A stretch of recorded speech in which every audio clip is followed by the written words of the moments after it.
ఇది ఇదేసంగా ఇలా అన్నది ఇది పెట్ట ఇది పెట్టాలి ఇలా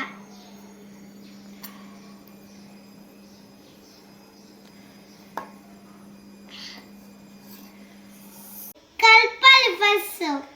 కలిపంగా ఇది వేయాలి గోసెప్పున